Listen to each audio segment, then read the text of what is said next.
The Golden Harvest America, 1934. The era of the Great Depression and the Dust Bowl.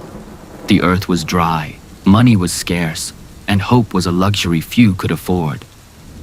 This is Silas Turner, a young farmer from Oklahoma. While others packed their bags and fled to California, Silas chose to stay. All he had was a patch of barren land, an old mule, and a promise he made to his dying father. Never give up on the soil, Silas. If you feed it with your sweat, it will one day feed your soul. But the soil was stubborn. For 3 long years, the drought swallowed his crops. Silas hid his hunger behind a quiet smile every time he walked into town. His boots were held together by strings, and his stomach rumbled through the night.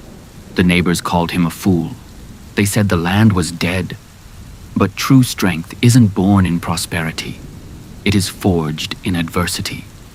In the winter of 1937, instead of begging for charity, Silas did something desperate. He traded his only pocket watch, a family heirloom, for a new experimental irrigation technique he read about in an old agricultural magazine. Visual cue, fast-paced montage.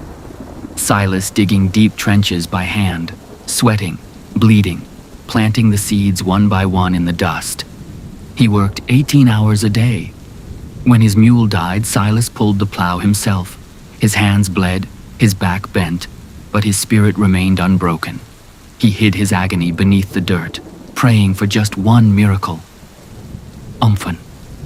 And then the rain came. Not a storm that washed the soil away, but a gentle, life-giving rain. By the summer of 1939, Silas's farm didn't just survive, it thrived. While the rest of the county was still struggling, Silas produced the highest yielding crop in the state. His innovative irrigation method saved his farm, and soon he taught it to the very neighbors who had laughed at him. Silas Turner went from a starving boy with dirt under his fingernails to one of the most successful agricultural pioneers of his time.